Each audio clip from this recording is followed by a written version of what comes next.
Buenas tardes, amigas. Qué placer veros, qué alegría. Bueno, somos casi 50 participantes en este encuentro, primer encuentro virtual. De verdad es que ha sido una emoción veros aparecer en la pantalla. La verdad es que me he emocionado. Muchísimas gracias por estar ahí. Todo esto tiene mucho sentido con vosotras acompañándonos y estando aquí. Bueno, tal vez muchas me conocéis, soy Laura Alonso Cano, presidenta de WILF España. Os doy la bienvenida a este nuestro primer encuentro virtual, Feminismo Pacifista en tiempos de pandemia, cómo construimos un futuro común para el día después. Pero antes quiero deciros que WILF España es la sección española de la organización Women's International League for Peace and Freedom, Liga Internacional de Mujeres por la Paz y la Libertad. Esta organización feminista, internacionalista y pacifista fue fundada en 1915 por más de 1000 mujeres con un doble propósito: parar la Primera Guerra Mundial y poner las bases para lograr una paz permanente. Lamentablemente, a pesar de sus innumerables esfuerzos, no lograron su primer propósito y la Gran Guerra se alargó hasta 1918, produciendo gran sufrimiento incalculable. Sobre su segundo propósito, poner las bases para lograr una paz permanente, podemos decir que ya en su primer Congreso de La Haya de 1915 acordaron 20 resoluciones que sirvieron de base, entre otras cosas, para alumbrar lo que sería la Sociedad de Naciones, antecedente de la actual ONU, apostando por el multilateralismo como vía democrática para la transformación de los conflictos entre países. También cuestionaron el militarismo, el gasto militar, porque es imprescindible para no alimentar nuevas guerras, pero también para devolver ingentes recursos para el cuidado de la vida y la salud de todas las personas, entre otros. Algo a lo que nunca deberíamos renunciar y que esta pandemia nos está mostrando como gran enseñanza con toda su crudeza. El legado de las madres de WILF es extraordinario y plenamente vigente y aporta un enfoque inspirador para nuestra acción en la actualidad. Porque esta calamidad del COVID-19, como otras tantas que la humanidad y el planeta sufren y sufriremos, ponen en evidencia otras crisis sistémicas que muchas veces cuesta situar en la agenda de las cosas importantes para una sociedad. Creemos que nuestra organización tiene mucho que aportar a ese futuro común, porque también, como aquellas mujeres de 1915, haciéndonos cargo del sufrimiento presente, nos sentimos interpeladas para imaginar los fundamentos de un futuro mejor. Y esto lo hacemos poniendo en valor las reflexiones y aportes que emanan desde las vidas de las mujeres y nuestra genealogía. Por ello, este encuentro tiene la voluntad de ser el primero de otros que organizaremos desde diferentes perspectivas y que os animamos a seguir estando atentas a través de nuestros canales y redes y a través de nuestra web www.wilf.es, donde os podéis suscribir a últimas entradas y manteneros al tanto de nuestras novedades. Deciros que este encuentro virtual lo celebramos a propuesta de Manuela Mesa, codirectora del Instituto Demos Paz UAM y vicepresidenta de WILF España, y que realizará la tarea de moderadora. Bien, Manuela Mesa a continuación nos presentará al resto de intervinientes, todas compañeras de WILF España. Mi agradecimiento expreso a todas ellas, bienvenidas. Y a quienes nos estáis escuchando, deciros que, como veis, vuestros micros están silenciados, pero solamente con el único propósito de organizar y ordenar la conversación. Sabemos que entre nuestra audiencia contamos con mucho saber y conocimiento, compañeras que podrían estar perfectamente entre las ponentes de diversos lugares, comunidades autónomas, también de Argentina.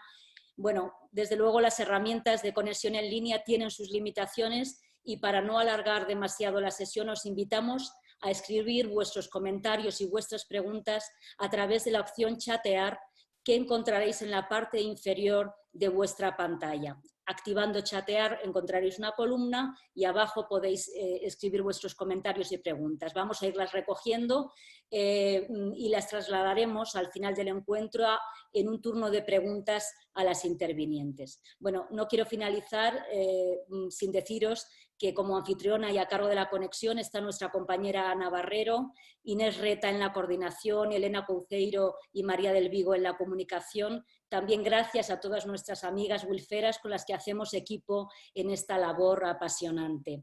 Sin más demora y con muchísimo placer, de verdad, y mucha emoción, doy la palabra a Manuela Mesa.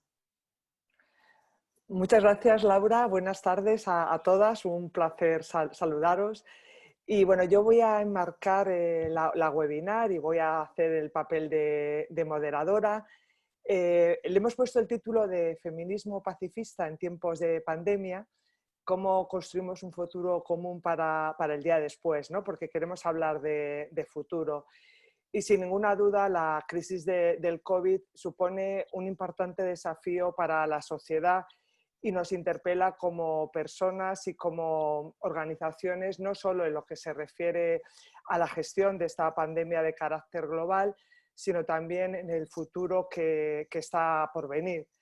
Y esta crisis, desde luego, evidencia la desigualdad con la que se vive esta pandemia, que hace que sea especialmente difícil para algunos colectivos por su situación de vulnerabilidad, como las personas refugiadas, las mujeres que sufren violencia machista o bien aquellas personas que viven en zonas en conflicto. Durante muchos años el movimiento pacifista ha reivindicado menos gastos militares y más gastos sociales. WILF es una organización que rechaza la idea de que la seguridad sea sinónimo de fuerza militar y defiende una noción de seguridad centrada en las necesidades humanas, en el acceso a la salud, a la vivienda o a la educación. Y por otro lado, el feminismo en los últimos años ha logrado situar en la agenda la importancia del cuidado y de hecho en las últimas movilizaciones del 8 de marzo este fue uno de los ejes más importantes. Recordad que se hizo una huelga de cuidados precisamente para visibilizar la relevancia que esta actividad tiene en la vida y en el bienestar de la sociedad. El otro día, Cintia Enloe, en el webinar que hizo WILF Internacional, planteaba que esta crisis no solo no cambia nuestro análisis, sino que lo refuerza.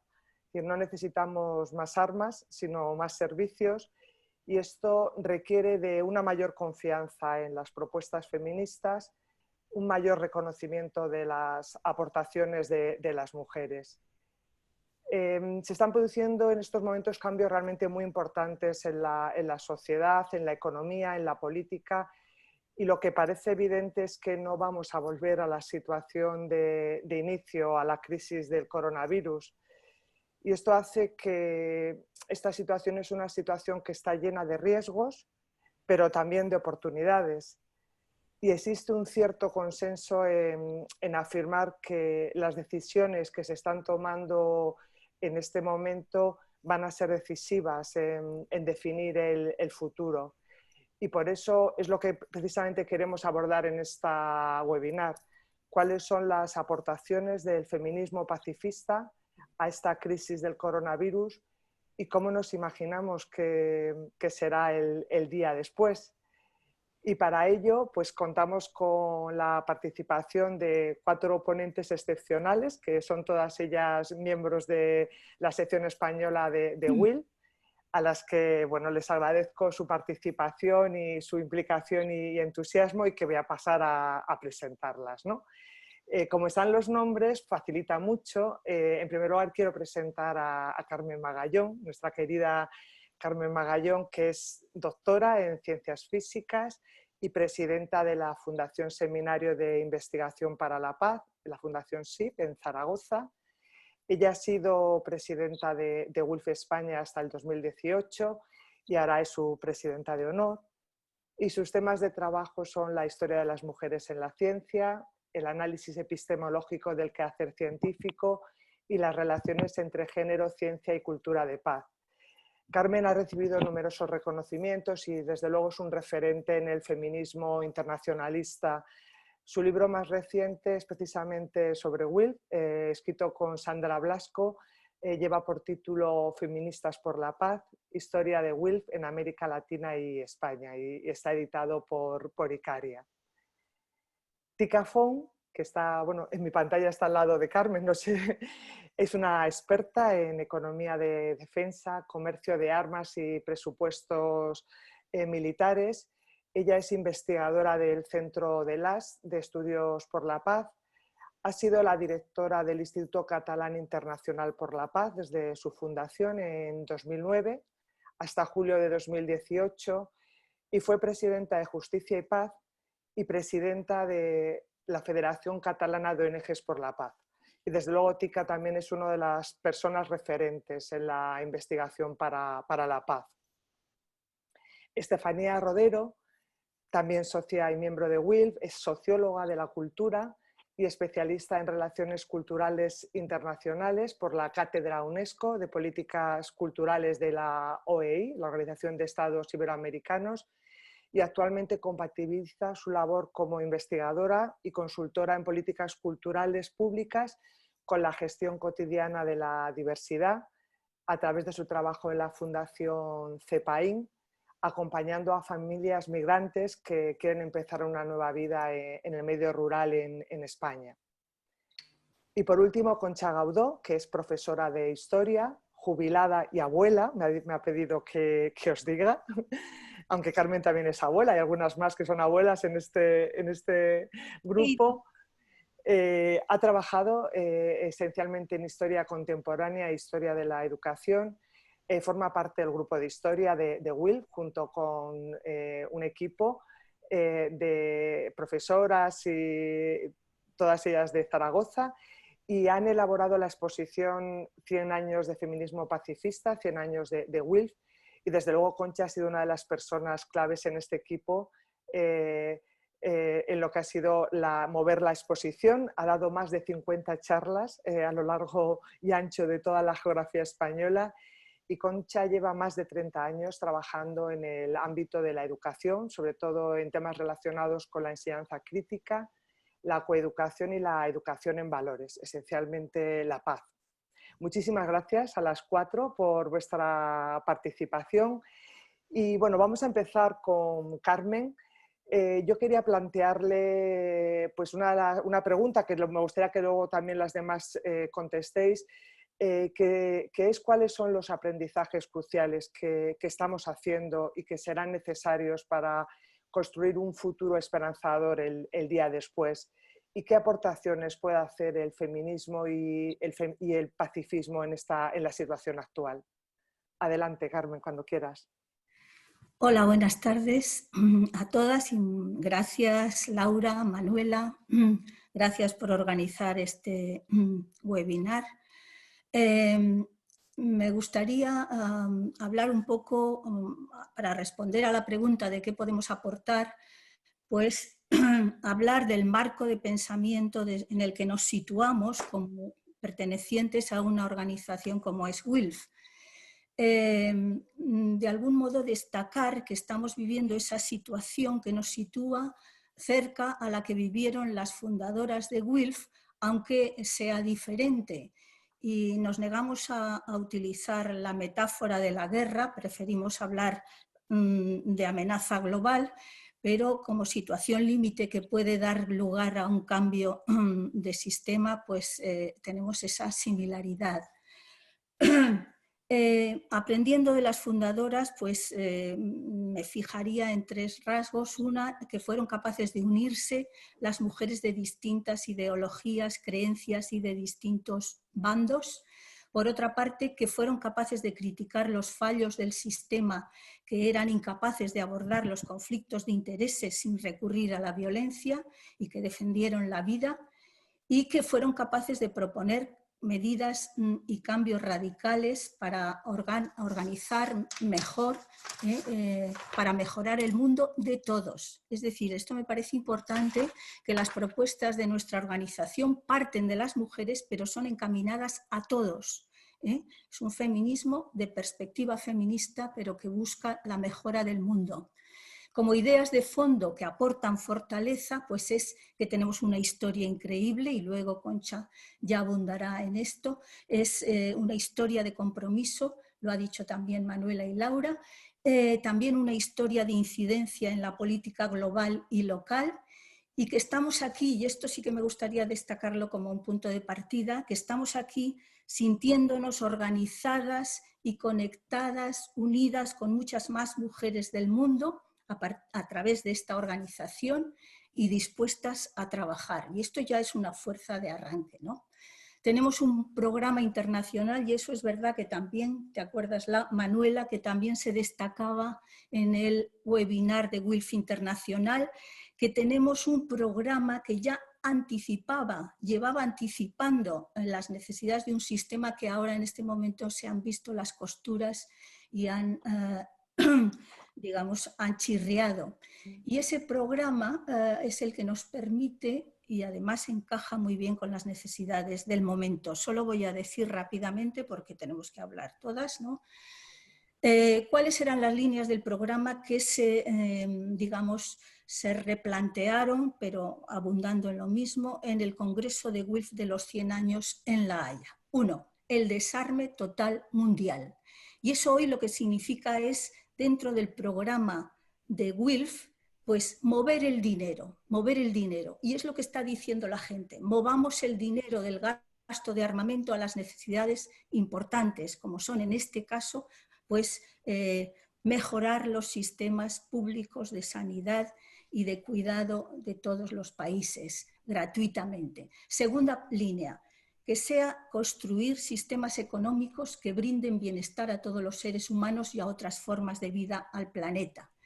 El feminismo, como bien se ha dicho, lleva años planteando que hay que poner el cuidado de la vida en el centro, la vida de los seres humanos. Nosotros lo decíamos ya en los años 80, en plena Guerra Fría, cuando nos amenazaba la guerra nuclear. Por cierto, todavía siguen las amenazas nucleares.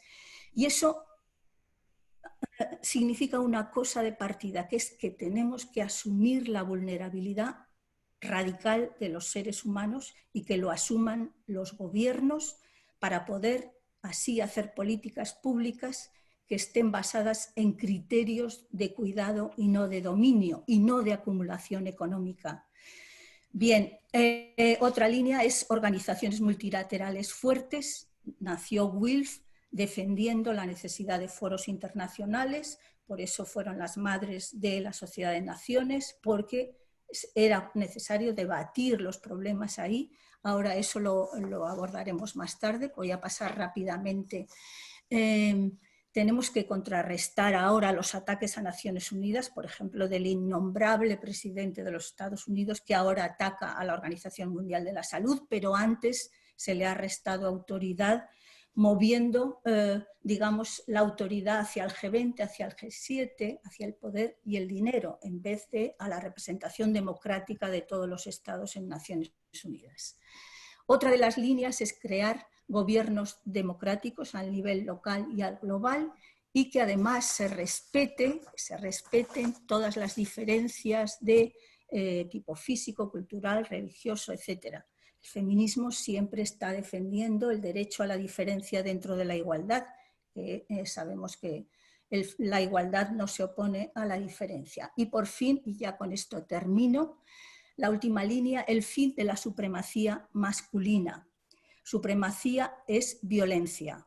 El 90% de los actos violentos del mundo están a cargo de varones. Entonces, desde acabar con la violencia es una de las líneas de WILF, desde la violencia de género hasta todo tipo de violencias. Y algo que también remarcaba Cintia en esa reunión que ha citado Manuela es que hoy el referente, el imaginario de autoridad social sigue siendo masculino. Entonces tenemos que cambiar ese imaginario de autoridad, porque francamente las propuestas para salir de las situaciones como las que vivimos hoy vienen más por la autoridad femenina que por la autoridad de rango masculino. Lo dejo aquí. Muchas gracias, Carmen. Me gustaría pasar la palabra a Concha, que también es muy conocedora de la historia, un poco también para que nos hagas un cierto balance, ¿no? de cómo ha ido evolucionando la organización y cuáles son las propuestas que se ven a la luz del día de hoy.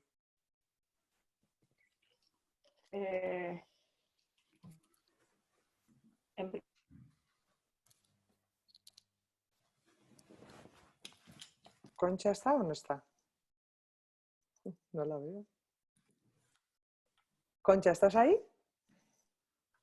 Bueno, se nos ha marchado Concha. Pues si os parece, seguimos con Estefanía y ahora se nos incorpora Concha cuando vuelva.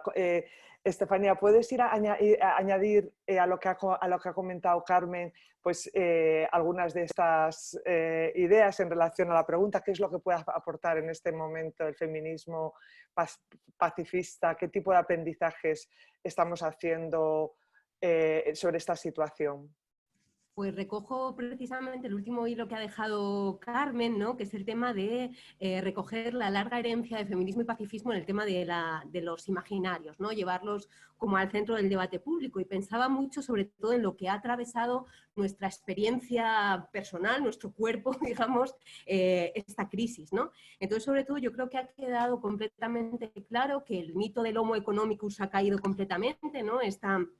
Este mito que sostiene todo el andamiaje neoliberal, este hombre hecho a sí mismo, individualista, que no tiene nada que ver con procesos naturales ni cuidados, esto ha quedado completamente en entredicho, ¿no? Y hemos tenido una experiencia vital, corporal de esta realidad, ¿no? Entonces yo creo que precisamente subrayo lo que decía Carmen, ¿no? Ahora me parece un momento estratégico también clave para que tiremos cada una de hilos diferentes para hacer caer esta estatua de lo heroico, ¿no? Que para mí ha tenido como dos dimensiones en esta crisis. Ha sido una parte el héroe en este discurso militarizado, del que hablaremos más adelante, pero también esta figura también de la gestión empresarial de la vida, ¿no? Que se ha colado también por los resquicios durante esta crisis y me parece que ha sido fundamental. Entonces, me parece importante que ahora mismo pongamos en el centro del debate público y en la esfera pública lo que es la construcción de lo que es plausible, ¿no? Que la hemos vivido todos los días a las 8 de la tarde, ¿no? Pero es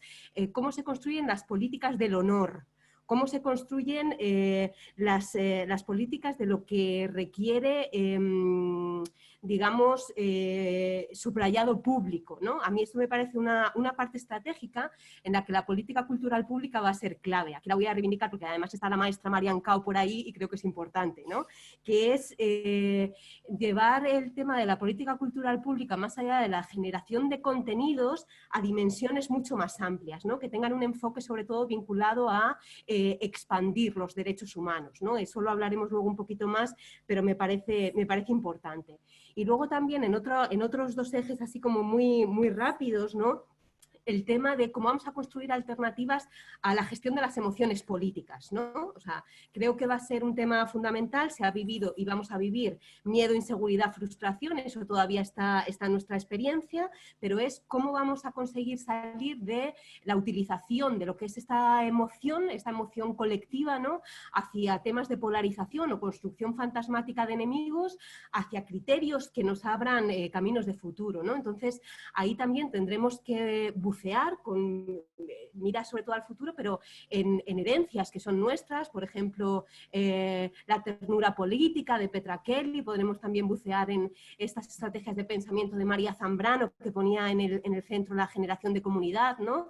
Eso está en la maravillosa publicación 1325 mujeres de Manuela y Laura, pero es la paz como construcción de, como compartir el pan y la esperanza, ¿no? El hecho de cómo vamos a volver a generar vínculos y creación de comunidad, ¿no? Y no quería dejar pasar por alto como último punto, porque me parece un tema estratégico y que queda un poquito en solfa y no se está subrayando tanto, y es, hay ahora un riesgo en la protección de los derechos humanos de las mujeres, ¿no? No son una conquista para siempre, y me parece que está quedando, le damos poca importancia al peligro de salidas regresivas, ¿no? A esta situación. Por ejemplo, en el auge de los nuevos fundamentalismos, ¿no? Se ha visto muy claramente en toda América Latina, pero sobre todo la parte más espectacularizada ha sido alrededor de Bolsonaro, ¿no? El peligro que tiene los fundamentalismos, sobre todo neocristianos en América Latina, pero esto ya es una realidad, por ejemplo, también en España, ¿no? O sea, digamos que se está penetrando en distintos barrios a través de la creación de comunidad, de vínculos, en la parte muy vinculada a procesos de vulnerabilidad social o soledad, ¿no? Y que puede dar salidas muy regresivas y muy peligrosas para la protección de los derechos humanos de las mujeres también en España, ¿no? Me parece que no es una cosa que tengamos que dejar de lado y sin dar una respuesta. Esa ha sido un poquito mi reflexión. Pues muchísimas gracias, Estefanía. Le paso la palabra a Tika. Tika, ¿cómo lo ves tú esta cuestión? ¿Cuáles son los aportes del pacifismo y del feminismo en esta situación? Bueno, yo transmitiros algunas de las reflexiones, aprendizajes que creo que de estas semanas ya, que llevamos encerrados. Yo creo que como ciudadano, una de las que he sacado es que no podemos pretender estar preparados para todo y todas las situaciones previstas. No, situaciones, quien dice de esta o quien dice contraer una enfermedad, nos van a pasar y nos van a caer de golpe, plaf. La tienes. Yo creo que también hasta ahora hemos visto muchas de estas crisis humanitarias, las hemos visto por televisión, pero nunca las hemos sentido como que a nosotros eso nos podía llegar y que podíamos estar. Yo creo que hemos visto como de cine pues, pandemias como el SIDA, el ébola, otras, pero parecía que nosotros íbamos a estar inmunes a ese tipo de enfermedades y de pandemias. Y pues mira, no, también hemos estado y también nos ha golpeado. Y esa vulnerabilidad es personal, pero es social, es colectiva, nos puede pasar a todos.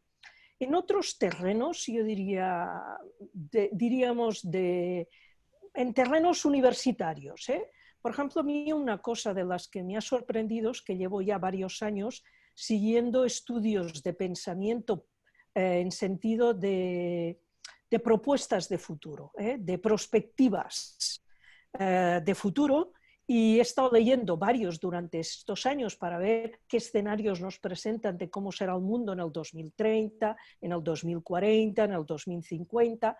Y una cosa que me ha sorprendido de todos estos centros que trabajan para los gobiernos es que ninguno de ellos ha hecho una previsión de este tipo de pandemias.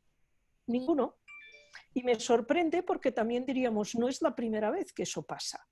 Yo creo que si os recordáis, no fue predicho los atentados a las Torres Gemelas, no fue predicho las revueltas árabes, no ha sido predicho que nos podríamos tener una pandemia.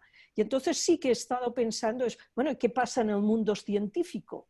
¿Qué elementos utilizan para hacer predicciones que no son capaces de hacer este tipo de predicciones? Y yo una de las primeras conclusiones que he estado sacando es que hay muy poca transversalidad en el mundo científico para abordar nuestra sociedad y el futuro de la sociedad.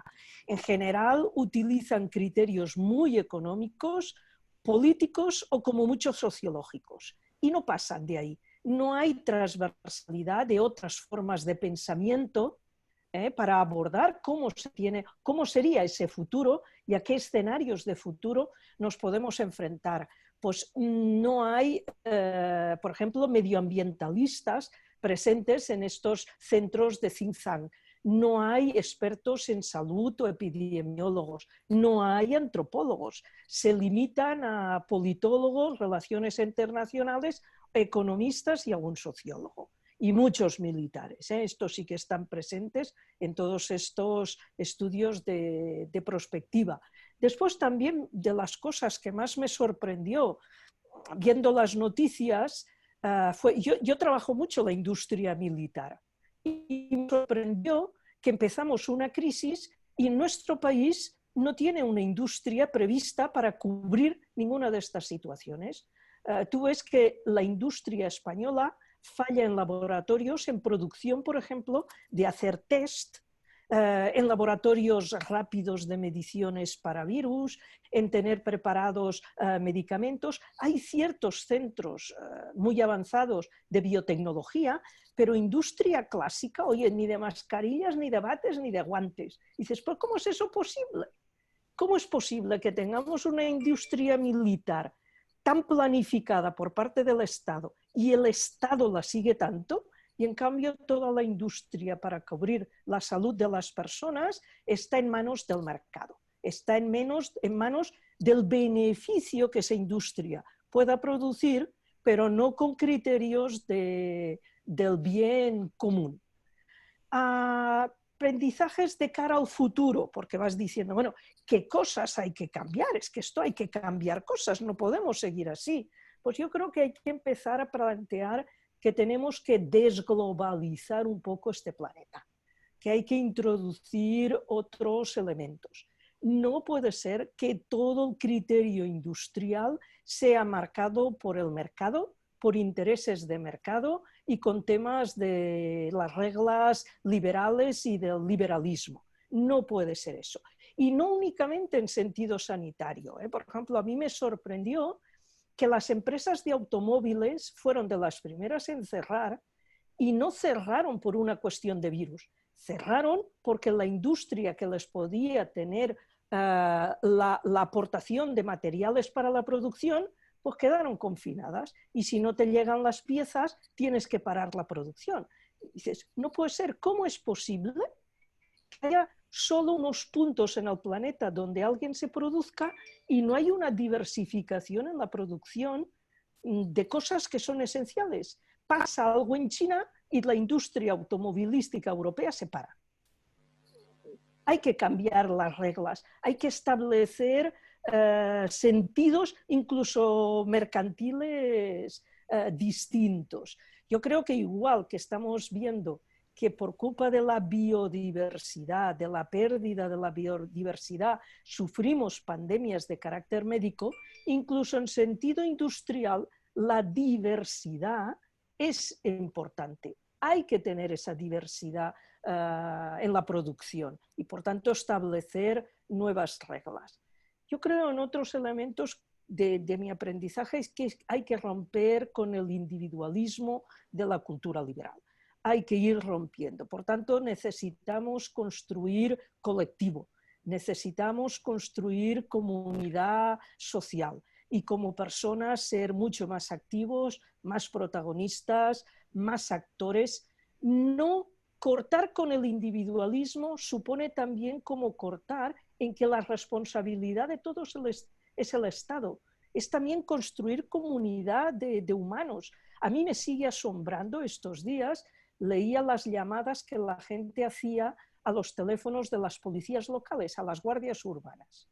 La gran mayoría siguen siendo porque le molesta el ruido del vecino.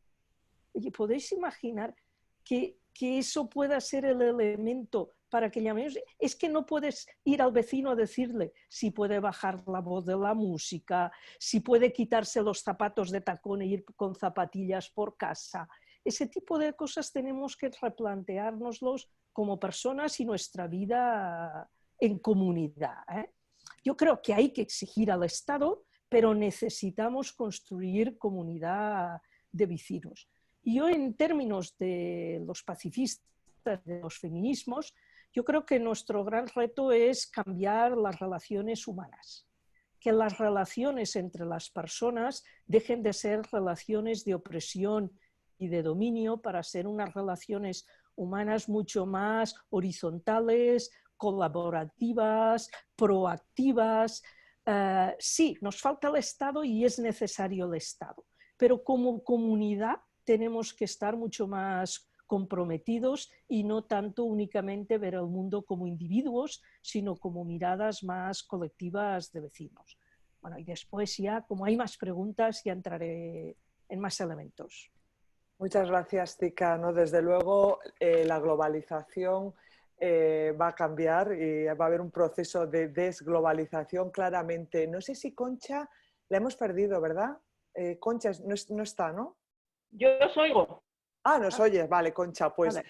ay, ahora te vemos, genial, pensé que te habíamos perdido. Pues nada, me encantaría que contestaras también tú a la pregunta que os hacía. Bueno, quiero empezar teniendo un reconocimiento hacia todas las personas fallecidas en esta crisis y a las familias que han perdido a seres queridos en estas circunstancias tan absolutamente inauditas, y un reconocimiento con mucho cariño a quienes están haciendo posibles que nosotras estemos aquí y que estemos mejor, que en general todos estemos algo mejor. Hemos debatido las cuestiones que nos habéis planteado para la mesa redonda en el grupo, y nuestras conclusiones sobre los aprendizajes eran los siguientes. A nivel social hemos aprendido la vulnerabilidad, algo bueno, que yo creo que es más que evidente, porque estamos viendo que nos van llegando oleadas de catástrofes naturales cada vez más cerca y cada vez más frecuentes. En nuestro ámbito europeo hemos perdido la perspectiva de la guerra, pero esa vulnerabilidad la viven en otros lugares. En este momento hemos sentido la vulnerabilidad a nivel individual y a nivel colectivo. Y sobre todo, esta vulnerabilidad se acompaña de una enorme incertidumbre. Estamos acostumbradas a tener una gran seguridad. Lo sabemos casi todo, y si no, recurrimos a la ciencia. Bien, pues en este punto recurrimos a la ciencia, y la ciencia, con toda la humildad, dice: paciencia, no lo sabemos, no sabemos de dónde viene ni a dónde va, no sabemos lo que dura, no sabemos cuándo vamos a estar en condiciones de salir de aquí. A escala individual, nos hemos encerrado más de la mitad de la humanidad y llevamos ya unos cuantos días. Hemos recuperado la soledad y el silencio, y esa soledad y ese silencio nos permiten conectar con nuestro mundo interior, repasar nuestras capacidades, repasar nuestros deseos, conversar con cariño con las personas de nuestro entorno vital, y sobre todo, en este repaso interior, reordenar probablemente nuestra escala de valores. Este aislamiento nos ha acercado también a otro valor perdido. Nos ha reencontrado con la austeridad. Una austeridad que quizá de cara al futuro y quizá a un replanteamiento del modo de vida a escala mundial nos venga bastante bien. Esta austeridad se enfrenta evidentemente al consumismo. En definitiva, volver a pensar los valores éticos, los valores esenciales. ¿Qué aportaciones, era la segunda parte, se puede hacer desde el feminismo? Un amigo mío habla de los intangibles, que son aquellos conocimientos, aquellas habilidades que las mujeres, por ser mujeres, hemos adquirido en una transmisión genealógica, y que son esenciales para la vida y esenciales para la vida autónoma. Yo creo que estos intangibles están en la primera línea de acción de la gran cantidad de mujeres que están presentes en todos los servicios activos. Una médica de mi familia muy cercana es intensivista en la UCI. Su gran preocupación es el bienestar de las personas enfermas. El cuidado sanitario es profesional, se da por hecho. Su intangible es pensar en ese bienestar, es pensar de otra manera. De momento esta sería mi primera respuesta. Antes de terminar, lo iba a leer al final, pero lo voy a leer al principio porque yo creo que es un texto que merece la pena tenerlo presente. Dice así: como mujeres sentimos un especial deber moral de rebelarnos contra la crueldad y la devastación de la guerra. Hoy lo podríamos dejar en devastación. Como mujeres, cuidamos de manera especial las generaciones. No consentiremos su imprudente destrucción. Pedimos que las mujeres ocupen un lugar destacado en la toma de decisiones sobre la paz y la guerra en todas las esferas de debate, en la familia, la escuela, la iglesia, el poder económico y el Estado. Esto dijeron las mujeres que se reunieron en La Haya en 1905. Muchas gracias, Concha. Desde luego, sin ninguna duda, muchísimos aprendizajes. Os vamos a animar a que aquellas personas que queráis plantear alguna pregunta, que levantéis la mano, aunque ahora yo voy a plantear otra pregunta a las ponentes, pero así podemos organizar después la participación de la gente que estáis en la webinar. O sea que si sabéis, en la parte de abajo hay una manita y podéis ahí pedirlo, o bien a través del chat. Yo quería pasar a un segundo elemento, que era el tema de la desigualdad, ¿no? Es decir, que sabemos que una sociedad más segura es sin ninguna duda una sociedad menos desigual. Y la crisis del coronavirus nos está mostrando de una manera lacerante que esta desigualdad y el impacto sobre la vida de los colectivos más golpeados, cuidadoras, migrantes, familias monomarentales, trabajadoras precarizadas, etcétera, sufren mucho más esta crisis y se recuperan con una mayor dificultad, ¿no? Y en este sentido, o sea, ¿qué se podría hacer? ¿Cómo se puede proteger a los sectores más vulnerables? ¿Cómo hacer frente a la desigualdad? ¿Y qué papel deberían jugar las políticas públicas? Me gustaría empezar con Estefanía, que ella está trabaja muy directamente con personas migrantes, y luego os paso la palabra al resto. Adelante, Estefanía. Vale, para mí ha habido un tema, han sido semanas muy dolorosas, ¿no? Pero hay un tema para plantear y reflexionar que lo han puesto sobre todo sobre la mesa los colectivos de vida independiente y los colectivos de diversidad mental, lo llevan haciendo muchos años, que es hacer caer el mito de la productividad. ¿Vale? O sea, el hecho de vincular el valor de una vida al eje de la producción, ¿no? Que yo creo que lo hemos vivido, o sea, pero de un modo absolutamente lacerante durante estos días, ¿no? En dos líneas. Una que ha sido estas ideas de dejar morir directamente a las personas mayores, ¿no? A las personas como con la salud más débil. Esa ha sido una propuesta que ha estado sobre la mesa, ¿no?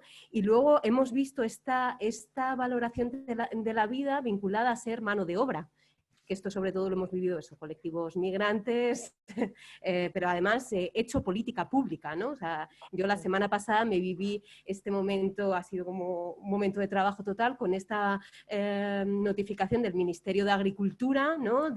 Se va a permitir la contratación de migrantes en situación no regularizada para las campañas del campo, ¿no? Ahora sí. Entonces, este tipo de propuestas, ¿no? Es interesante ver el trasfondo que hay detrás, que es eso, la vida como mano de obra, ¿no? Y qué vidas merecen menos protección, ¿no? O sea, en esta línea reflexiva que viene trabajando desde hace muchos años Judith Butler, de las vidas llorables, ¿no? O sea, ¿cómo construimos eso? Entonces, para mí hay un tema que hay que ser muy conscientes de que hay toda una construcción institucional, legal, de organizaciones, de estructuras de financiación en la que la vulnerabilidad recae una y otra vez sobre las mismas vidas, ¿no? Y que a la hora de la hora volvemos a tener familias monomarentales, migrantes en situación irregular y personas racializadas, ¿no? Hay más, pero digamos que son como los tres grandes bloques del sufrimiento en nuestro país, ¿no? Es así. Entonces, para mí ha habido un tema que ha sido fundamental, que es, bueno, o sea, yo lo he llamado la separación de las aguas, ¿no? Que hemos vivido al estar todos recluidos en nuestros hogares, todas en casa. Pues, casualidad de la vida, hemos visto los márgenes, ¿no? Lo que no se veía ha quedado a la vista porque el agua se retiró, ¿no? Entonces, de pronto hemos sido conscientes de que hay personas sin hogar, de que hay asentamientos, de que hay chabolismo en nuestro país, de que hay hacinamiento vertical y hemos tenido familias con 5 o con 6 hijos viviendo en una habitación por la que están pagando en Madrid a veces 600 euros, porque cuando hay familias monomarentales con niños encarecen porque molestan, entonces están pagando estas cifras. Hemos sido conscientes de la realidad de los centros penitenciarios, cuando nos permitimos esta tontería de 2 años no son nada, pues no, llevamos un mes y nos subimos por las paredes, los menores migrantes sin familia en España, de pronto hemos visto los CIES, quiero decir, en esta separación de las aguas esta realidad ha emergido, ¿no? Entonces a mí me parece que ha sido importantísimo, que creo que hemos sido conscientes de que hemos visto que no veíamos, ¿no? Y de pronto ha habido una realidad que ha emergido y creo que esto ha sido importantísimo, ¿no? Por ejemplo, con esta realidad tan cotidiana de cuando hemos creado protocolos de educación a distancia, ser conscientes de que hay familias que no pueden permitirse pagar el wifi y que hemos tenido a madres sacando el móvil por la ventana para coger wifi para que su hijo... Y esa es una realidad cotidiana de nuestras ciudades, ¿no? Entonces, como ya habéis comentado, creo que has sido tú, Manuela, también hay una oportunidad de hacer ahora mismo políticas públicas a favor de la dignidad humana en nuestro país, ¿no? Y que la dignidad sea un eje fundamental ahora mismo a poner sobre la mesa. Entonces, yo veo aquí en el tema de las políticas públicas como 2 oportunidades en dos vías muy, muy diferenciadas. Una que sería la política pública de emergencia, ahora mismo, y una parte de prevención, ¿no? Entonces, en la parte de la política pública de emergencia, yo creo que tenemos una oportunidad que es nuestra vecina Portugal, que está marcando una línea de acción muy interesante para copiar y que tiene que ver sobre todo con una demanda que se están haciendo todas las organizaciones de base de temas migratorios, que es la regularización de las personas migrantes indocumentadas, ¿vale? Que en este país ahora mismo serían unas 15.000, hay base legal para ello, ya hay un Real Decreto, el 557 de 2011, que lo permite en situación humanitaria y que tenemos que ser muy conscientes de que la situación administrativa en nuestro país ahora mismo es un eje de vulneración de los derechos humanos absolutamente central, ¿no? Se ha hecho en Portugal, lo podemos hacer aquí también, y otra línea muy interesante que ha sido también la regularización de las trabajadoras del hogar, que Portugal también ha abierto ¿no? como mascarón de proa, y yo creo que es muy interesante, como vecinos ibéricos que somos, seguir esa senda, ¿no? Sin dejar el tema de la ratificación de la OIT del 189, que evidentemente es una línea, o sea, necesitamos no dejar a un lado el tema de las mujeres más precarizadas en nuestro país, ¿no? Otra parte importantísima para mí ahora mismo en esta política pública de emergencia sería la política de vivienda, por favor. O sea, es un eje absolutamente clave en estos momentos y sobre todo alternativas habitacionales para familias monomarentales. Tenemos madres trabajadoras, ¿vale?, que no pueden tener una solución habitacional digna. Es absolutamente una emergencia de país generar una solución específica para las familias monomarentales, que es la gran bolsa de pobreza en España.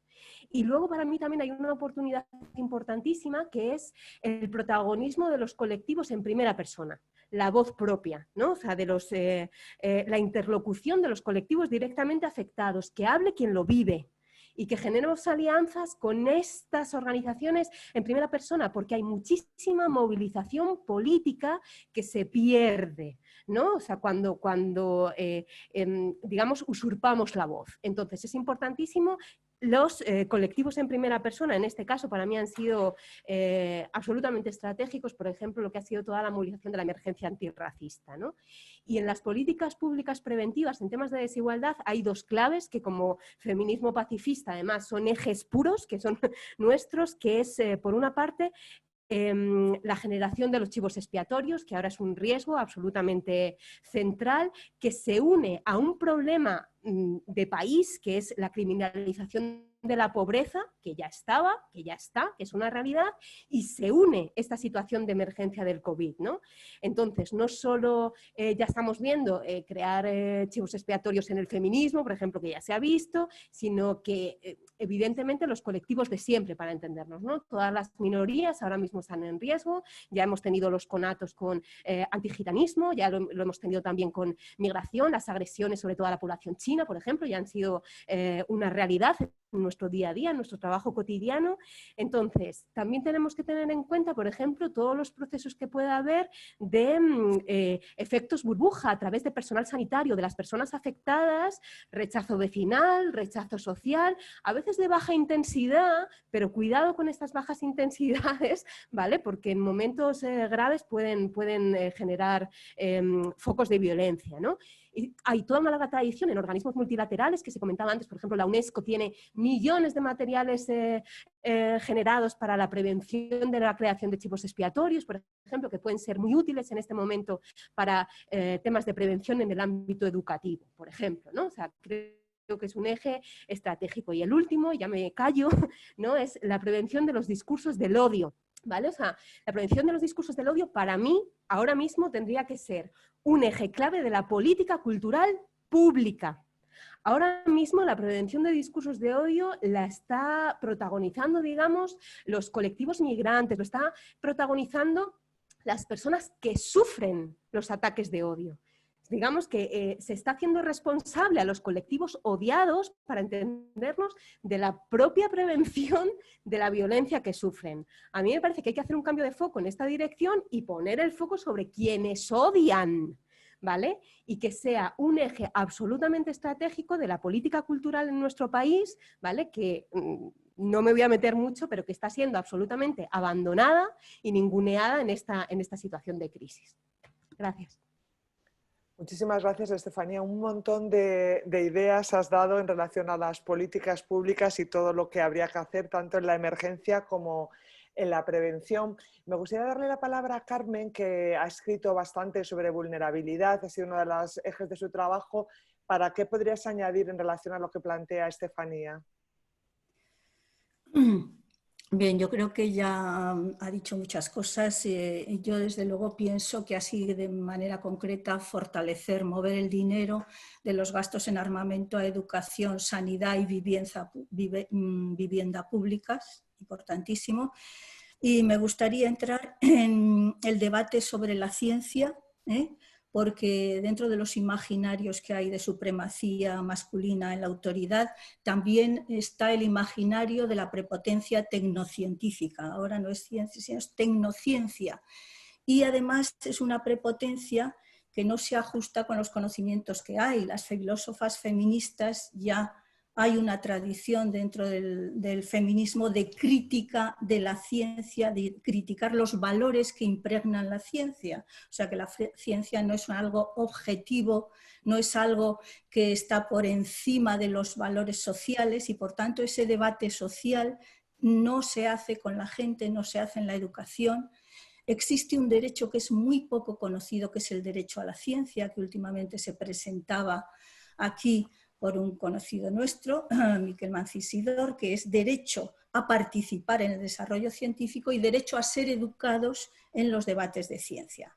A mí también me ha sorprendido que en los debates sobre los saberes que tenían los científicos sobre el virus, a la gente le sorprendiera, y digo a la gente, pues a los comentadores en la radio o así, que los científicos no estuvieran de acuerdo, pero es que la ciencia en la historia, siempre en los casos, en los debates que son nuevos, siempre ha habido conflicto y diferentes posicionamientos, porque la ciencia no es un espejo, no refleja lo que ocurre, sino que es una interpretación y son hipótesis y hay que contrastarlos y ahí se cruzan los valores, los intereses, las farmacéuticas, o sea, se cruza todo.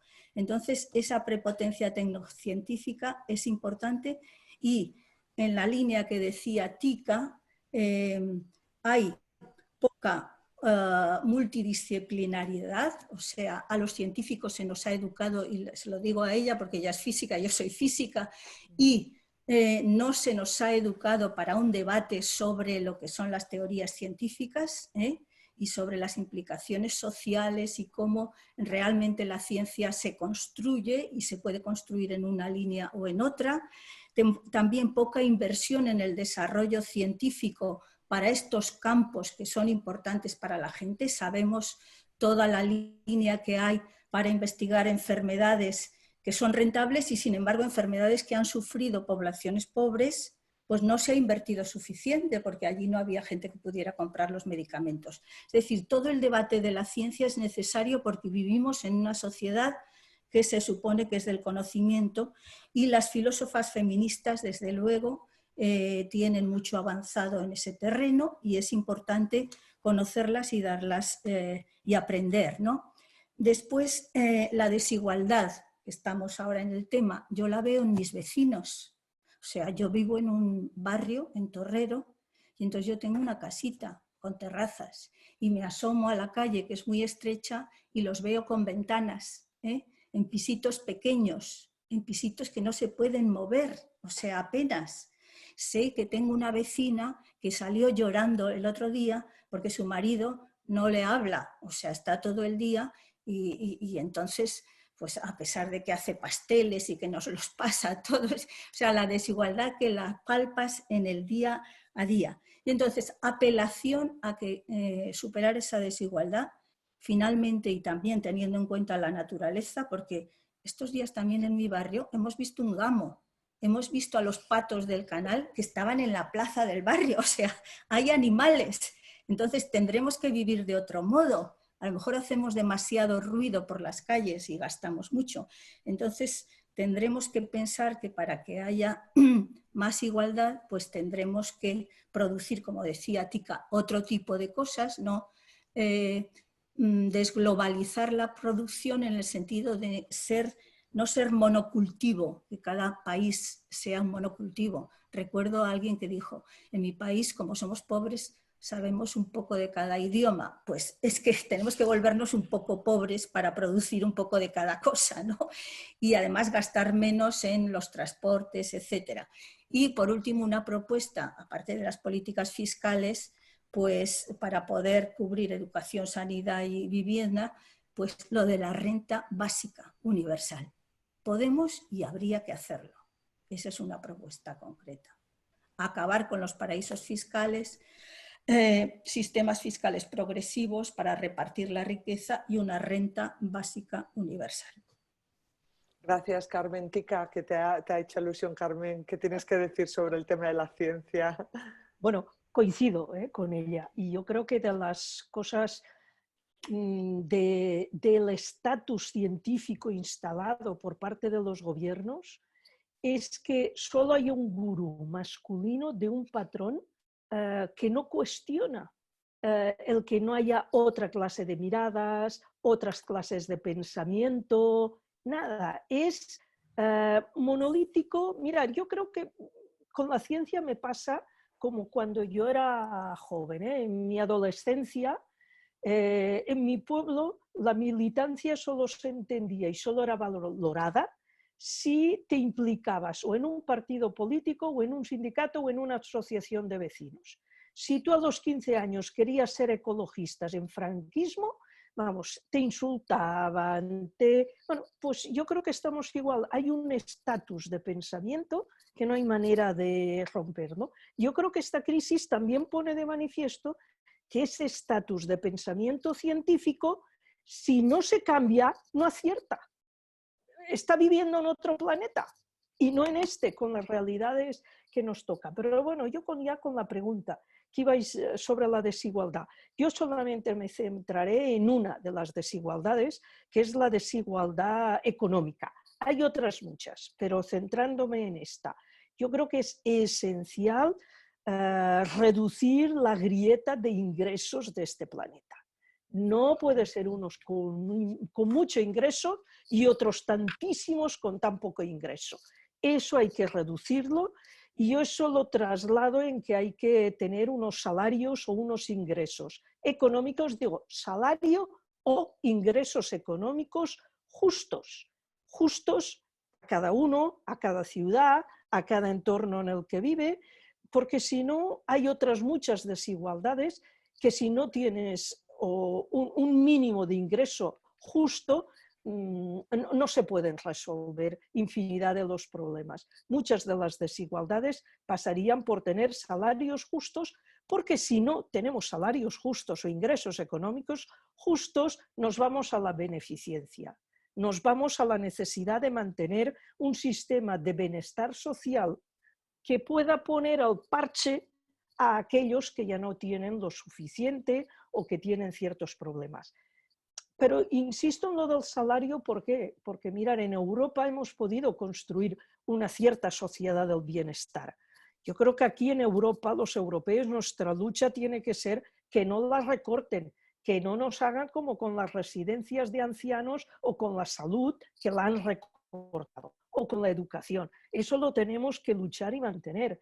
Pero la verdad es que el resto del planeta, lo que es sociedad del bienestar, no hay, no existe.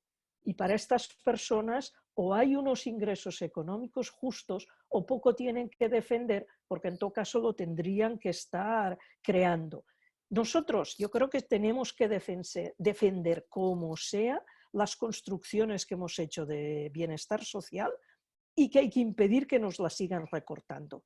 Yo espero que con esta crisis tomemos conciencia en que hay que tener más inversión económica en el sistema de salud, más inversión económica en educación. Pero luego también otra cosa de las que yo creo que estos días nos hemos podido dar cuenta es que hay muchísimas personas que viven en lo justo, que viven en el día a día, que no tienen lo que antiguamente nuestros padres llamaban el rinconcito de emergencias.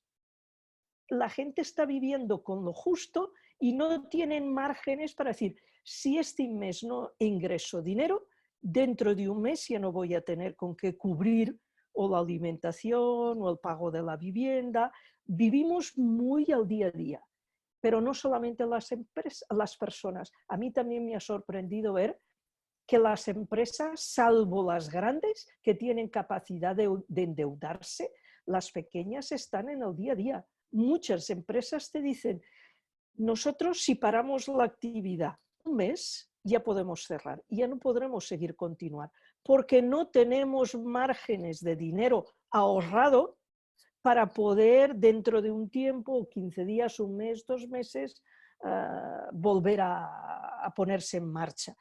Yo creo que a mí eso de que haya tanto vivir al día, creo que es para mí de las cosas, diríamos, que más me llama la atención, porque decir, oye, que no es honrado que nos hagan vivir en una sociedad del consumo donde se priorice tanto comprar, adquirir, y no tanto en hacer y que puedas tener tus propios márgenes de vida.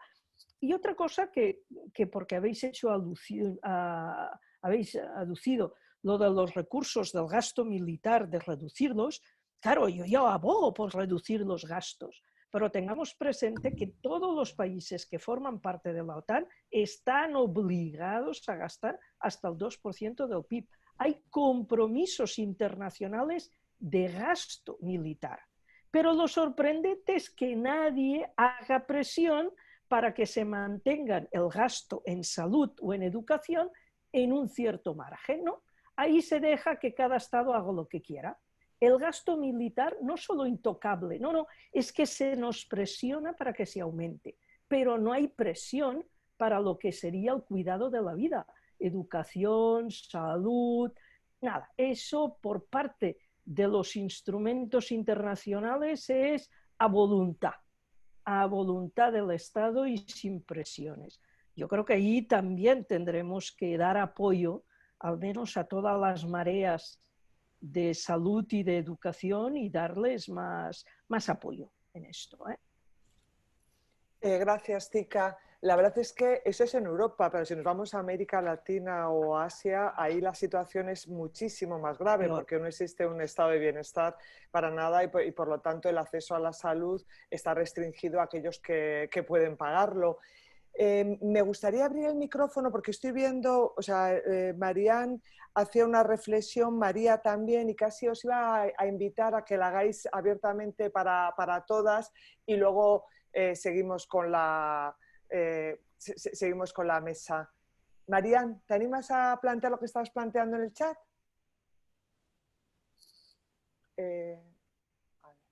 A ver si te... Ana, ¿le puedes dar ahora?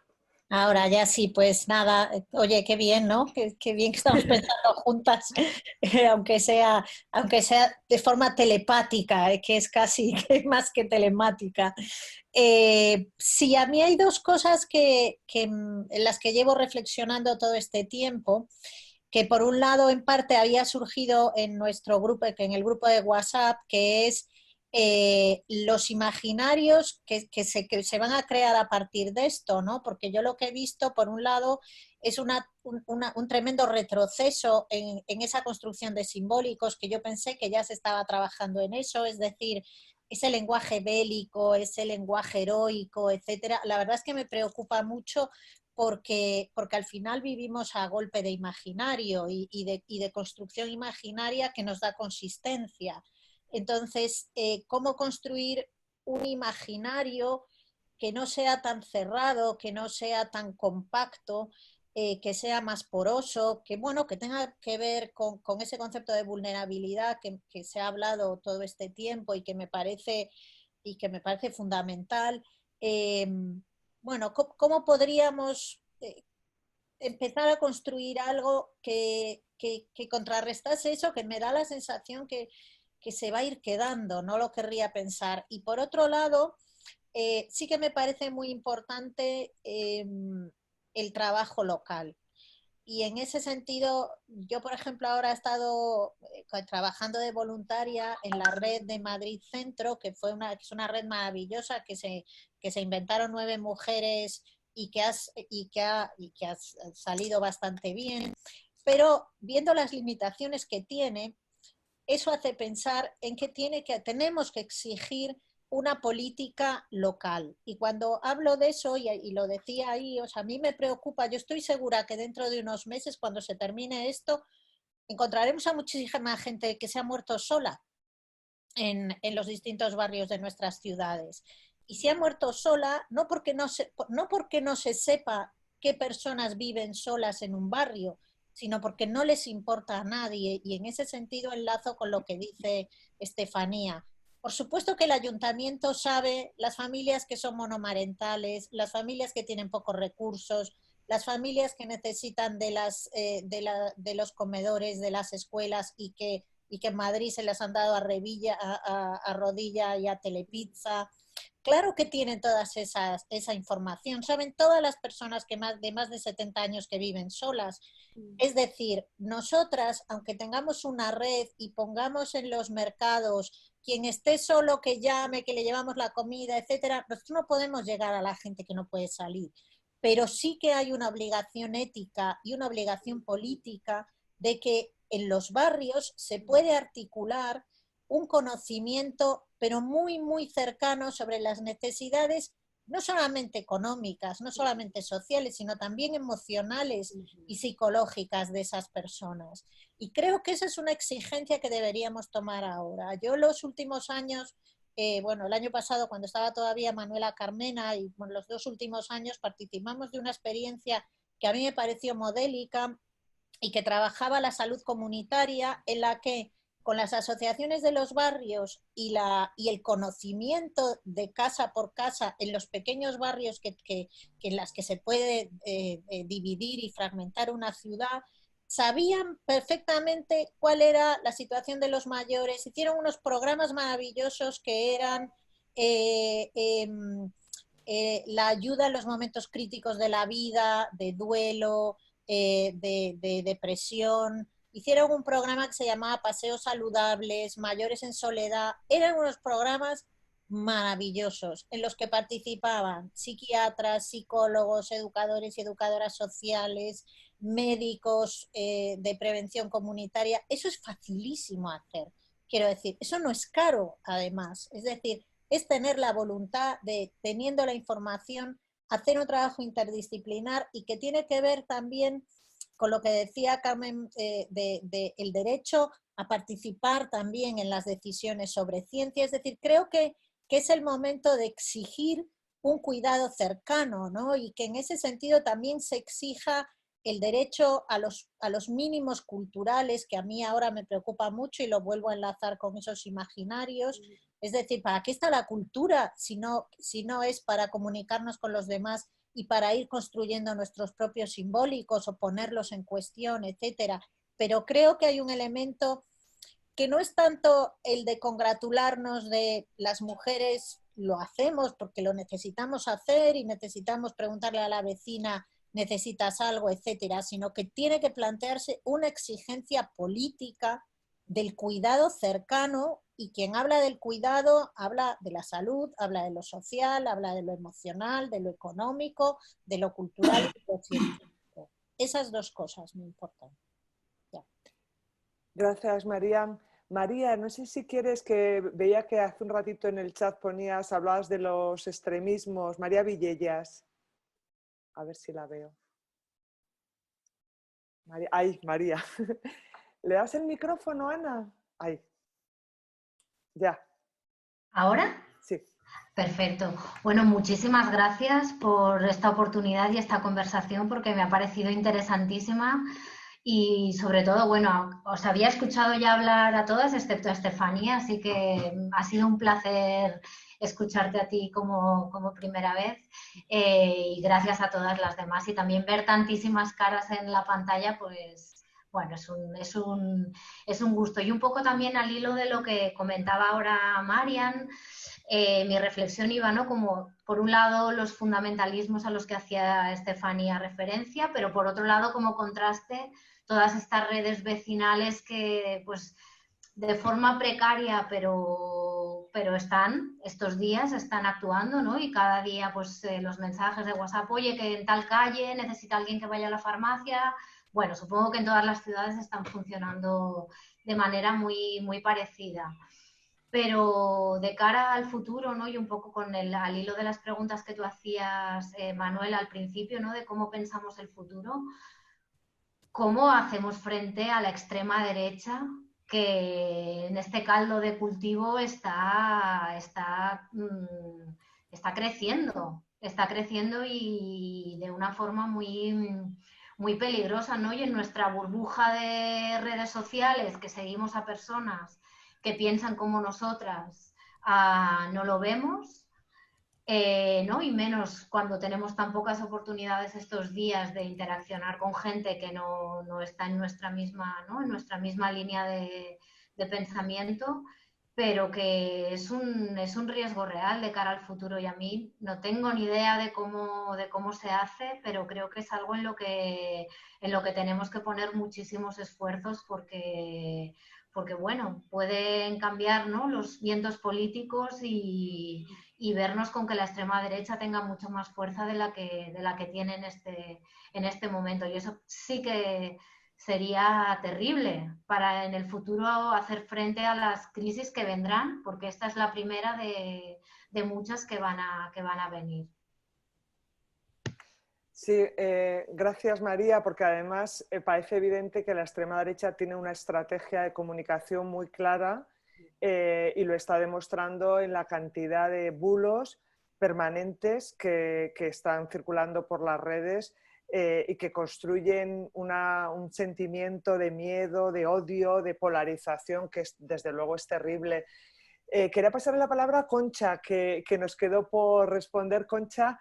Y yo creo que después de Concha os doy una palabra a las demás. Veo que hay algunas palabras más. Si alguien tiene un deseo importante de hablar, que lo manifieste, porque habíamos pensado más o menos estar como 1 hora y media, porque sabemos que esta es una plataforma y como la idea es que no vamos a acabar el debate aquí, sino que lo vamos a continuar, podemos dejar otros temas para otro día, ¿no? Pero si a alguien le apetece, de las personas que estáis, decir algo, porque veo aquí en el chat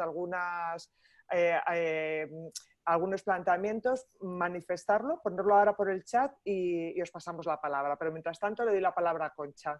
Concha, adelante.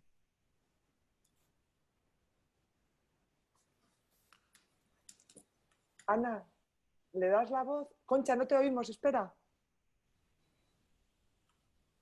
¿Ahora? Ahora. Vale.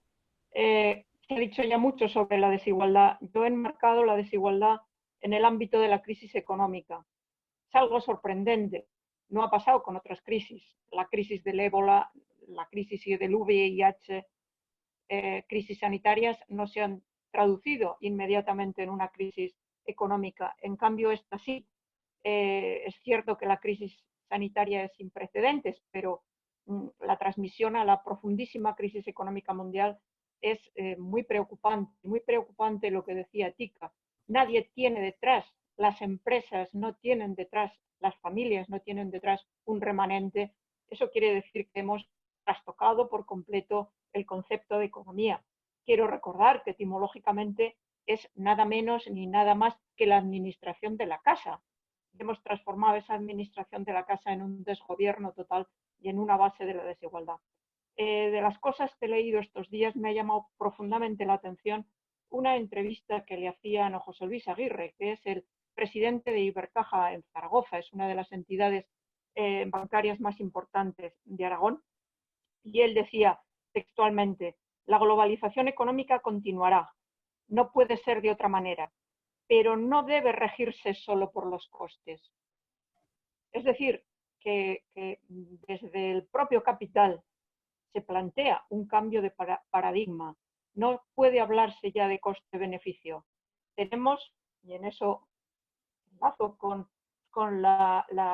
el plan de acción, el vademecum de Wilf, tenemos un mandato de conseguir de la organización sistemas sociales que no otorguen privilegios a personas, poblaciones, etc.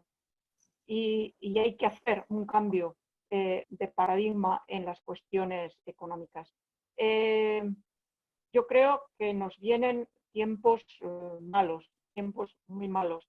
He recordado las tareas asistenciales de algunas de las mujeres de la organización, de Edith Pye y de Hilda Clark, por ejemplo, allí donde se las requería. Probablemente vamos a tener que acudir a ello. La población migrante, no podemos olvidar que el cambio de paradigma económico tiene que estar relacionado con la justicia social, con la igualdad y con la universalización de este concepto. Quiero recordar dos cosas. En los años 80, uno de los elementos que se utilizaba para analizar el bienestar de un país no solamente era la renta per cápita y el Producto Interior Bruto, sino el grado de distancia o acercamiento entre la máxima riqueza y la máxima pobreza del país, en las economías más pudientes y las menos pudientes. Países más avanzados de Europa se acercaban, de esa orilla, se acercaban muchísimo. En cambio, los llamados países pobres la tenían abiertísima. Ese concepto desaparecido de los parámetros económicos ya no habla de ello. Precisamente uno de los países en Europa era Holanda, que no está en esa situación. Por lo menos no en la solidaridad que en aquel momento mantuvo o planteó. El otro tema económico también de esos años 80 y 90 fue un trabajo perdido, una reivindicación perdida, pero que hoy nos acordamos de ella. ¿Os acordáis de la deslocalización? ¿Os acordáis la salida masiva de las empresas a producir aquellos lugares donde la mano de obra era más barata, el salario era menor y por tanto el coste menor, el beneficio mayor, aunque no llegase directamente al consumidor en la misma proporción? Bueno, es otro de los temas que, hablando de la desigualdad, me preocupa. Hablando de la crisis política, yo la verdad es que me he planteado el conjunto de la charla desde las tres crisis, desde las tres perspectivas: la crisis sanitaria, la crisis económica y la crisis política. Gobernabilidad democrática, más democracia, no hay otra posibilidad. Nos van a llegar tiempos difíciles, pero solo la realización de los derechos humanos nos lleva a la libertad de cada persona va acompañada de la responsabilidad, y solo esta apuesta por el Estado social de derecho nos puede llevar a algún puerto. Nos van a llegar tiempos malos. Os recuerdo que nuestras madres de Bush hablaban de una paz justa y duradera, porque la paz, que sea duradera, debe ser justa. Yo creo que todos los términos están aquí unidos. Oye, mal. Sí, te oímos mal, Concha. Sobre la gobernabilidad democrática. ¿Me oís mal? Sí. ¿Me oís mal? ¿Sí? Bueno, lo siento, termino aquí. Quería simplemente hacer una llamada a la educación, pero otro momento habrá para hablar de ello. Bueno, gracias, Concha. Bueno, vamos a ir terminando porque ya llevamos un buen rato. Yo quería, de todas formas, porque bueno, veo que hay en el chat, la verdad es que hay unas intervenciones muy interesantes, pero no sé si sigue todavía conectada. He visto que teníamos una persona del Salvador, Marta, y no sé, Marta, ¿estás por ahí? Porque si en ese caso que estás igual, sí que nos gustaría darte la palabra porque nos hace mucha ilusión que haya alguien desde el otro lado del mundo participando en el chat. ¿Estás ahí, Marta? Ana, mira a ver si le puedes dar el micrófono. También está Carmen Díaz de México, ¿no? Guadalajara. ¿Sí? ¿Carmen? No puede decir. Claro, Ana, mira a ver si puedes encontrar o a Marta o a Carmen. Esta es Marta. Marta, pues venga, adelante, Marta. Bienvenida. Miren, aquí tenemos unas situaciones bastante difíciles. Traté de compartir un poco sobre la situación que estamos pasando porque a la vez que se discuten muchas de las cosas que ustedes están hablando, pero es por un pequeño grupo de la sociedad. La mayoría de la gente está apoyando una administración de gobierno, y así la tenemos que llamar porque el gobierno somos nosotros, pero la administración de gobierno de estos momentos está utilizando la pandemia para hacer cambios estructurales que no están escritos, pero que así van a quedar. Y es una situación bien difícil porque alguien que sale a comprar pan a la calle, si no tiene una carta de permiso de salir, lo llevan preso y lo meten a un sitio de confinamiento y ya la familia no sabe. La gente hace chistes sobre eso, pero la verdad es que todo el continente está cambiando. Tenemos administraciones de gobierno que están más o menos aliadas y alineadas a la persona del norte global, que está ejerciendo un poder muy fuerte en el país supuestamente más poderoso del mundo. Yo no veo que ese es el poder, pero eso es lo que está sucediendo. En realidad, busqué y encontré cómo entrar en este periodo para escucharlas a ustedes, porque yo sí creo que la relación entre el país de ustedes, la nación de ustedes, todas las naciones que ustedes tienen allí y Latinoamérica es esencial para construir desde ya el futuro que necesitamos. Algunos de nosotros estamos haciendo un esfuerzo grandísimo con muchos riesgos y amenazas. Yo estoy actualmente viviendo sola, mis hermanas están muy afligidas porque no saben lo que pueden pasar por las cosas que a veces de manera muy sutil tengo que decir, porque sí hago bastante tuiteo y monitoreamos lo que está haciendo la administración de gobierno y nos atacan. Ese lenguaje de odio que ustedes dicen son amenazas concretas, dicen lo vamos a lapidar políticamente. Bueno, no les quiero decir mucho más, pero lo que pasa en este continente tiene una relación muy fuerte con lo que ustedes están viviendo en todo el continente europeo, pero mayormente ustedes. Entonces, sí tenemos la posibilidad de trabajar de manera conjunta y ver que todo eso que ustedes están hablando es lo que no nos han permitido hacer a nosotros por mucho tiempo. Y por eso ahora estamos pagando la cuenta de haber mantenido a la gran mayoría de la gente en este país y en el mundo. 4.800.000 personas tienen lo que todos los billonarios del mundo tienen. ¿Cuántos son los billonarios del mundo? Entonces, para eso es que estamos funcionando. Es bien difícil. pero yo me despierto todos los días cuando los pajaritos empiezan a cantar a las 4:30 de la mañana, salgo al jardín, doy gracias y empiezo a hacer la tarea. Y no terminamos hasta más o menos la 1 de la mañana cuando estamos ya cerrando, que cierran todas las comunicaciones oficiales en nuestro país, porque a esa hora es que pasan muchas cosas. Pero ha sido lindo escucharlas y yo sé que ya el nuevo mundo está siendo construido. Lo que pasa es que nosotros no podemos esperar hasta el día después. Nosotros siempre tenemos que bregar y en Latinoamérica siempre el día después siempre fue antes para nosotros. Pero muchas gracias. Me gustó mucho oírlas y he aprendido bastante. Gracias. Gracias, Marta, por compartir con todas nosotras. También quería darle la palabra a Carmen, que está de México. Hola, Carmen. Adelante. Hola. ¿Qué tal? ¿Se escucha? Hola, Carmen. ¿Qué tal?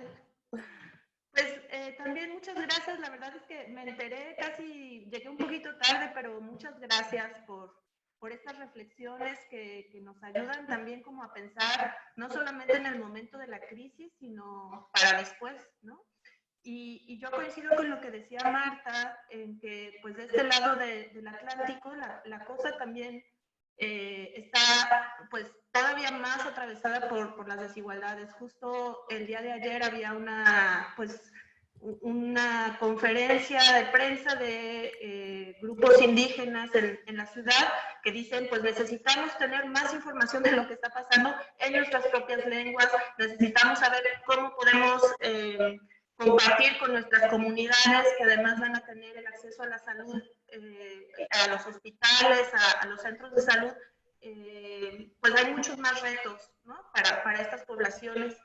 Y esto del trabajo precario que también ustedes estaban ya mencionando, que pues en nuestro país el subsecretario López-Gatell ha sido muy enfático en que, por supuesto, una parte de la crisis es la crisis de salud, que es gravísima, pero también la otra crisis que nos va a pegar mucho es la crisis económica y no tenemos mecanismos para hacerle frente a esta crisis. Entonces ahí hay que hacer un balance pues muy complicado entre en qué momento se decide la contingencia, sabiendo que la mitad de la población en México vive al día, ¿no?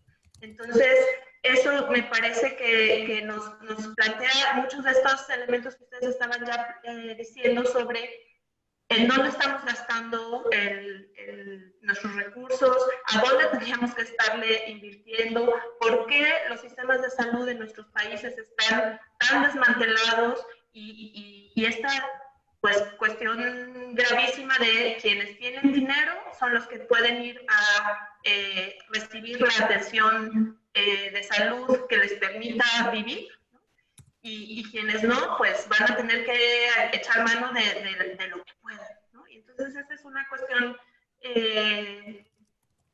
pues que golpea muy fuerte acá y que es muy bonito escuchar a personas que nos puedan, que pensemos juntas cómo nos imaginamos el día después de la crisis y cómo podemos reorientar nuestras prioridades y exigir que no volvamos a esa supuesta normalidad que teníamos anteriormente, ¿no? En términos de crisis climática, en términos de desigualdad, todo el tema de la violencia contra las mujeres, que también en estos países está fuertísima por el confinamiento, ¿no? Y pues justo hace un par de días hemos tenido estas noticias espantosas del repunte de los feminicidios también por estas situaciones de confinamiento. Entonces, me parece que tenemos un montón de desafíos y que nos urge tener estas conversaciones para que no nos enfrentemos a este escenario que decía María Villegas, ¿no? De un repunte de la derecha fascista, un repunte de la militarización de nuestras ciudades, como medida para hacer cumplir estas recomendaciones y que derive en personas que tengan que estar además ahora en cárcel porque ni siquiera les permiten salir a pues intentar ganar un poco de dinero para poder sobrevivir, ¿no? Entonces, o te mata el virus o te mata la desigualdad económica, ¿no? Muchas gracias, Carmen. Un placer saludarte por compartir, y para nosotros también es muy importante, ¿no?, conocer cómo lo estáis viviendo desde México, desde El Salvador y desde otros lugares con los que sentimos muchísima cercanía. Vamos a ir cerrando porque, pues, como decíamos, que bueno, esto era una primera conversación. Yo voy a invitar a Carmen, a Tika, a todas para hacer un último comentario de cierre, y continuamos. Es decir, que seguimos y sí que, pues, como comentaba Laura al principio, nuestra idea es organizar algún otro webinar sobre algún tema más específico. Hoy nuestra idea era hacer algo más general, una toma de contacto, pero nos encanta poder escuchar también vuestras voces desde América Latina. Así que, bueno, gracias, Carmen. Carmen, una última reflexión para ir cerrando. Sí, muy breve. La verdad es que para mí una conclusión ya importante sería que nos hiciéramos conscientes de la fuerza que tenemos como red de mujeres en el mundo, que tenemos mucho que ofrecer, que se puede concretar, y aquí se han concretado muchas cosas, que se quedan cuestiones pendientes de las preguntas que había planteado Manuela, y yo sí, como una especie de provocación, lo dejaría para la siguiente. Por ejemplo, la cuestión de los militares. Nosotros en el SIP distinguimos entre militarismo y militares, y entonces cómo hacer que esa atribución también de autoridad que se está dando a los que están en la calle o desinfectando las residencias de mayores, sacando a los muertos, etcétera, pues ¿qué hacer? Porque ellos son los héroes. Entonces, ¿cómo cambiar ese imaginario de los héroes? Porque es cierto que hay una serie de valores como asunción del riesgo, nobleza, lealtad, obediencia, que son útiles en situaciones de emergencia, pero ¿cómo desmilitarizarlos? Y cómo desmilitarizar la cabeza de los políticos, los extremistas y los no extremistas, que están militarizadas. Eso lo dejo ahí. Muy bien, pues lo retomaremos más adelante porque justamente ese eje se nos ha quedado pendiente. Estefanía, ¿un último comentario? No, yo sobre todo quedarnos con la visión de la construcción de un horizonte nuevo, ¿no? O sea, la importancia de ir generando imaginarios de futuro, creo que ahora es importantísimo, y para la prevención que ha dicho María Villellas del posible repunte del auge de la extrema derecha, volver a recuperar la noción de todo lo que nos permita no solo generar comunidades, sino sentir que somos capaces de generar cambios en lo local, cambios cercanos, pero creo que es una de las medidas preventivas básicas en este momento, o sea, recuperar colectivamente el sentido de agencia. Yo me quedo con el futuro y con el sentido de agencia. Tika. No. Yo habéis mencionado varios, sigo con el discurso, más que con el final, porque hay cosas que no se han citado y me parecen importantes.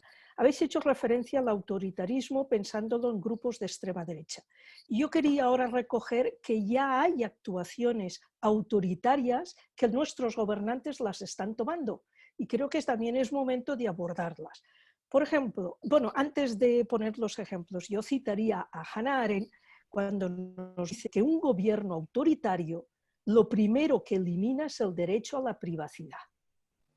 Y ahí hay que tener este elemento muy presente, porque ahí es fundamental ahora que estos derechos los tengamos muy presentes, que es por donde se nos está manifestando los cambios y las acciones autoritarias que están tomando muchos gobiernos aprovechando esta crisis.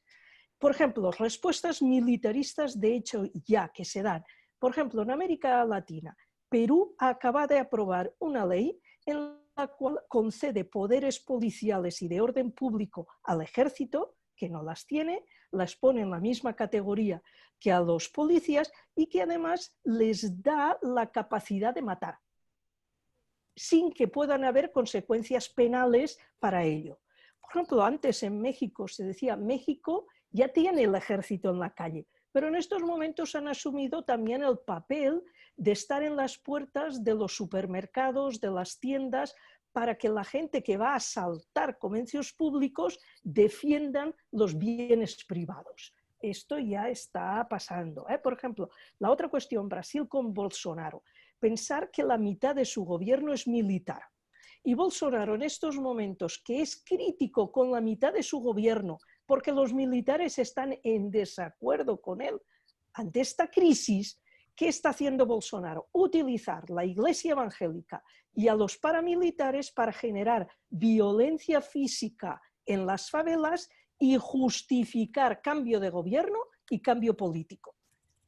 En Europa, en Hungría, Orbán acaba de aprobar una modificación constitucional con la cual se gobernará y puede gobernar a base de decretos, sin que el Parlamento ni pueda aprobar ni tenga ningún papel, porque le han dado plenos poderes presidenciales al presidente. Polonia está yendo en el mismo sentido. El lenguaje es en términos securitarios, no en términos militaristas, sino en términos securitarios. Por ejemplo, China, Corea del Sur, Singapur, Rusia están utilizando las cámaras que hay en las calles y los teléfonos móviles para hacer el seguimiento de las personas. En términos securitarios, ¿qué se está quitando? El derecho de la privacidad. El gobierno se otorga eliminar la privacidad del individuo de nuestras sociedades para tener un control de qué hace en su vida privada. Fijaros que en estos momentos todos tenemos perdido el derecho a la movilidad. Y estamos en juego en el derecho a la privacidad. Yo creo que aquí lo que tendremos que tener en un tiempo futuro, pero no un futuro de años, en un futuro de meses, va a ser el derecho de la movilidad. ¿Cuándo lo vamos a tener restituido al 100%? Y habrá que vigilar que lo tengamos al 100%, porque el gran reto será, fijaros, cuando se atacaron las Torres Gemelas, se impuso la orden que nadie podíamos subir al avión con líquidos de más de 100 mililitros. ¿Cuántos años ha pasado y esa orden nunca ha vuelto atrás? París, con los ataques de Charlie Hebdo, puso en estado de alarma máximo, que era el 5, y no se ha revertido. La policía tiene unos poderes que no le han sido revertidos. Yo creo que nuestra misión será que esos derechos que ahora voluntariamente hemos cedido y que el Estado nos los ha eliminado, se nos devuelvan al 100%. Y con esto yo también quiero decir que el derecho de la privacidad se nos va a quedar muy ligado a la inteligencia artificial, a los algoritmos a los que nos vamos a encontrar de forma cotidiana muy metidos, y que nuestra obligación será establecer líneas rojas para que no podamos perder estos derechos. Y luego yo creo que tendremos que empezar a adoptar nuevos activismos adoptados a estos nuevos tiempos. Por ejemplo, los jóvenes de Taiwán, cuando las grandes manifestaciones, como el sistema de reconocimiento de manifestantes se hacía mediante inteligencia artificial y cámaras, la manera de despistar a las cámaras y a la inteligencia artificial fue poniéndose en la cara códigos QR o códigos de barras. Pues vamos a tener que que reinventarnos nuevas formas de activismo. Pero yo me parece que no solamente hay que tener miedo a la extrema derecha, que hay que tenerlo, pero que no podemos bajar la guardia con ninguno de nuestros gobernantes. Que aquí nos estamos jugando dos derechos fundamentales, el de movilidad y el de privacidad, y no los podemos perder. Hemos cedido, pero no los podemos perder. Sí, desde luego habrá que estar muy, muy vigilantes. Estefanía, no sé si has hablado ya, me he perdido. Sí, has hablado, vale. Concha, nos falta Concha. A ver si te escuchamos, Concha. ¿Se me oye? Sí. Sí, bien. Creo que hemos dicho ya muchísimas cosas, pero nos hemos dejado otras muchas. Continuando un poco con lo que decía Tika, no hemos hablado mucho del punto de seguridad. Yo creo que hay que cambiar el concepto de seguridad y ese concepto de cuerpos y fuerzas de seguridad del Estado. ¿Quiénes son? los cuerpos y fuerzas de seguridad, cuál es el concepto de seguridad y dónde están los cuerpos y fuerzas. Llamemos a lo mejor las cosas por su nombre. Simplemente, como conclusión, nuestra propuesta como actividad de la organización, como compromiso de la organización de cara a este futuro inmediato, para esa idea de más democracia ante la crisis política, nosotras planteábamos educación, educación y educación. Desde la organización tenemos mucho que hacer. El programa de alcanzar una voluntad crítica, cultura de paz, etcétera, nos viene fenomenal para llevarlo a las aulas y creo que tenemos una enorme capacidad.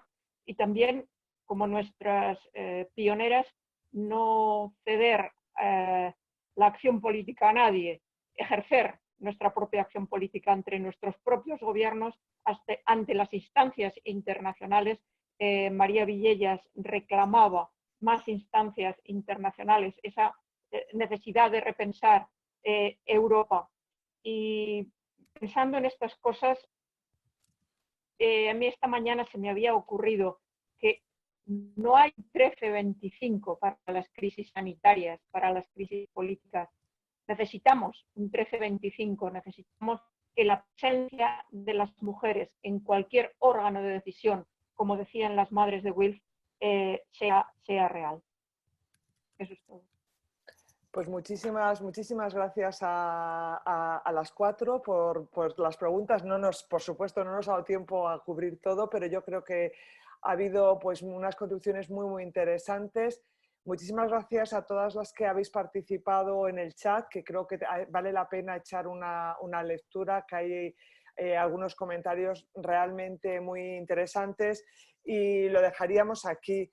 A mí sí que me gustaría cerrar con un mensaje positivo en el sentido de que lo que está por venir no está escrito y como decía Cristina Monge, una profesora de Zaragoza, que decía, bueno, pues justamente lo que se está haciendo ahora y lo que estamos haciendo ahora va a definir lo que pasará en el futuro y lo mismo que hay dogmas que eran intocables y se han caído completamente, hay también un espacio posible en un sentido o en otro y desde luego conversaciones como estas que están llenas de ideas y de propuestas permiten avanzar en una dirección, en ese futuro pacifista y feminista que queremos construir entre todas. Así que muchísimas gracias a Estefanía, a Tika, a Concha y a Carmen y bueno pues y gracias a todas las que habéis participado, habéis estado, nos hace muchísima ilusión saber que ha habido 53 personas en el chat y seguimos